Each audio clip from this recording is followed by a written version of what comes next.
Hey, I'd like to welcome you to another episode of Mission Matters. My name is Adam Torres, and if you'd like to apply to be a guest on the show, just head on over to missionmatters.com and click on Be Our Guest to apply. All right, so today I have Ed Brenegar on the line, and he's a founder and chief initiator of Circle of Impact. Ed, welcome to the show. Thank you, Adam, for having me. All right, Ed. So excited to get into today's topic. So we'll really talk about, taking personal initiative and what that looks like to create impact, especially in times of change. So I think it's a great topic and a great thing for us all to think about. So excited to get into this with you. But before we do, we'll start this episode with our Mission Matters Minute. So, Ed, we at Mission Matters, we amplify stories for entrepreneurs, executives, and experts. That's our mission. Ed, what mission matters to you?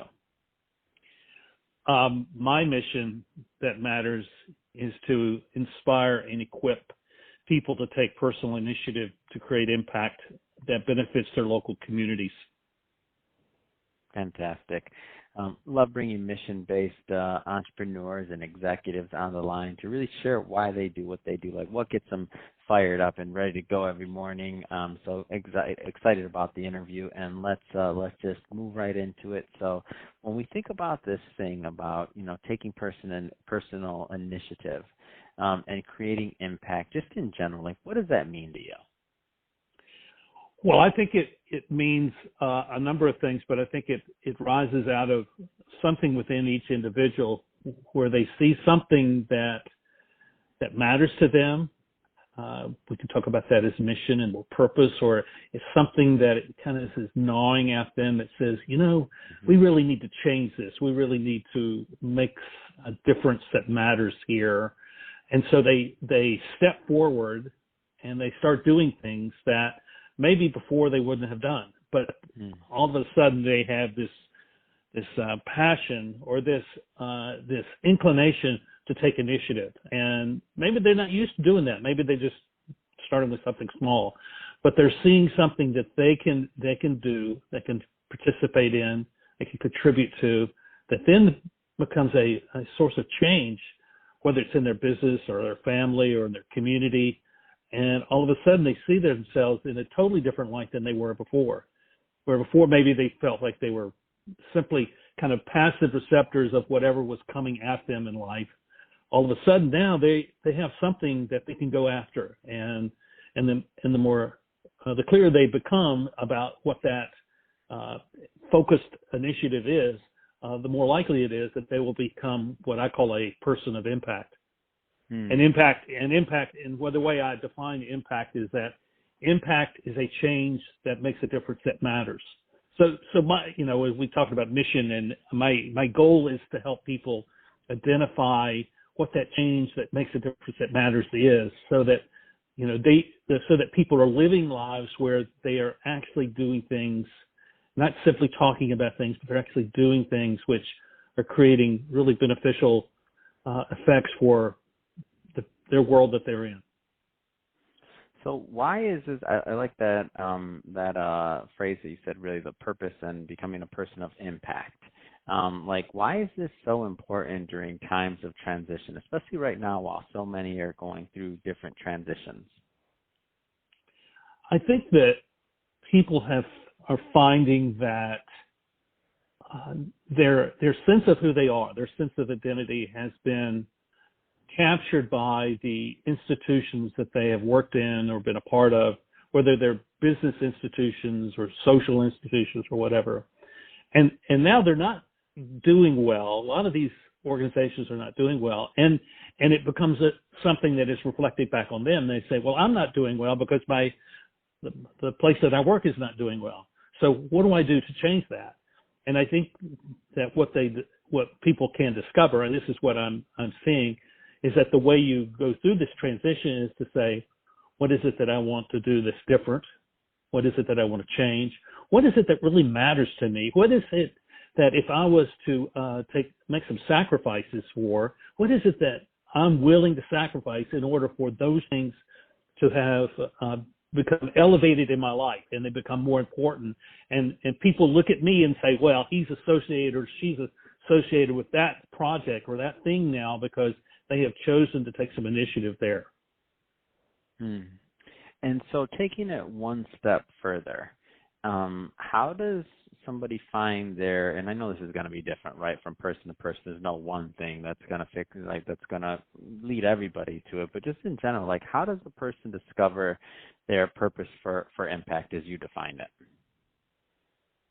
I think it begins with them having some sense of disease or disquietedness. Something is bothering them. I published a book in 2018 called Circle of Impact, Taking Personal Initiative to Ignite Change. And I spent a year doing book events, and people would come up to me at these book signings, and they would ask me, "So what's your book about?" And I say, "It's for people who are in transition." And they would go, "Oh, well, that describes me." And I would ask them, "Well, what do you mean by that?" They were feeling something they were feeling some kind of change going on in their life, but they couldn't articulate what it was. So I just asked some questions based on the Circle of Impact model, and all of a sudden they began to see things that they could go do. I'll give you one example. A woman came up to me at an event, and she said that she was in transition. And I said, "What do you mean by that?" And she said, "Well, my husband and I have always done everything together, and I just feel the need to do something on my own." I said, "Well, so is there something that you could go do like that?" And she said, "I think so. My family, my mother's family has an old farmhouse, and I've been thinking about renovating it. And I just don't know whether I should or not." And I said, "Well, I think if you were to go try and do that, you would find that you have the skills and you have the wherewithal and you have the motivation, and you would find your family joining you in this. You would find it would become a very dynamic, very beneficial thing for your family. And then you could say to your husband, look, honey, look at what I did." And you would have gone through this transition so that now you're a person of impact and you have made a difference that matters to your family. And so that's kind of the way it starts. It's something that's kind of hard to put your finger on. And so you need some help, with people like us. We talk to people all the time. And so we're helping people articulate what's going on inside of them. And then we help them put a plan together for how they can take their first step of initiative.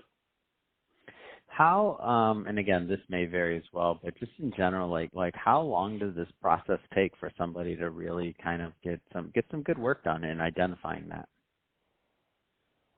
I don't think there is any way of calculating that. I think, and I say that because what I tell people is to start small. I mean, really small. So it's more of a journey than a destination. Am I understanding that? It's totally the journey with a lot of waypoints along the way. I mean, for example, I would say there's someone on your street that lives by themselves, and if you don't know what kind of initiative you can go knock on their door and say hello to them, have a 5-minute conversation, or take them some cookies, or do something to build some rapport in your neighborhood, on your street. Or you can do something at work in the same way. Take your list of clients and send them a note just saying, "I'm grateful for the work that we are able to do together. Thank you for trusting me, for being your service provider," whatever role that for. So it's taking those little things that lead to larger things. So one way I talk about this, Adam, is to say, start small and grow big, and start and act locally, and then tell your story globally. Because what I have found is that when people start things on a local level, it's direct, and they have a way of measuring whether it works or not. And then they can tell their story on social media, and there are people elsewhere in the world say, "Hey, I can do that too."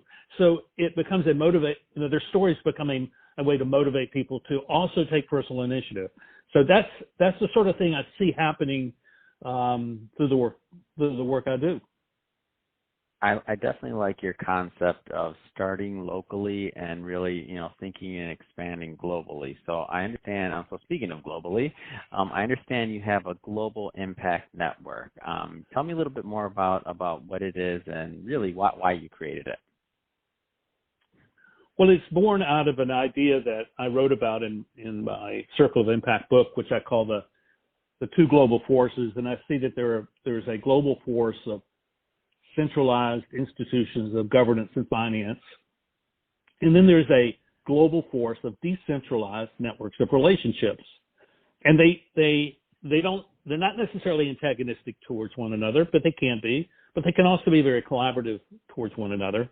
And what I found in my work was that this idea of these networks were growing, and my relationships with people around the world were growing. And I mean, I was establishing new connections with people every week around the world. And in the summer, I said, I think that there is a level of work that needs to be done where people who may not know each other yet need to come together and establish a network. So two guys that I know in Uganda, they happen to know each other, but they weren't working together. I suggested to them that they establish a little network. And their concern had to do with their communities, and particularly the feeding of people in their communities, because there was, the pandemic had created shortages of food, and so they began to work together on how they could feed their people. They live in two different communities, but they're figuring out how to solve that problem. They're networked together with me, and so we started. And I said, well, let's see if I can start some more of these things, get more people not so much connected to me primarily, but to connected to each other in their local communities where they weren't doing that before. They were kind of isolated. So I said, I'm going to start the Global Impact Network. So that was the first one. Now there's a second one that is formed, and with a group of young professionals in Kenya and Rwanda, and we're meeting once a month to talk about leadership and talk about their leadership in the world and in their communities. So it's really not so much this big thing about the big network thing. It's really about connecting people together so that they can be in conversation about the things that matter to them, and they can find solutions to the problems that they face so that they can have a very beneficial effect upon their local communities through their interaction with one another. Man, what a great story, Ed. And talk about, being a benefit and just expanding and helping others. And now you're creating these communities and this network to be of service and to create real change. So definitely awesome having you on the show today and learning more about what you're doing, but also, again, how you're being a blessing out there. So I think this is awesome. That being said, so Ed, if somebody is watching this and they want to learn more or they want to connect, whether they want to learn more about the Global Impact Network or if they want to also, get some insight over at Circle of Impact and figure out some of the things of how they can discover their purpose of impact and just work with your team in general. What's the best way for people to follow up?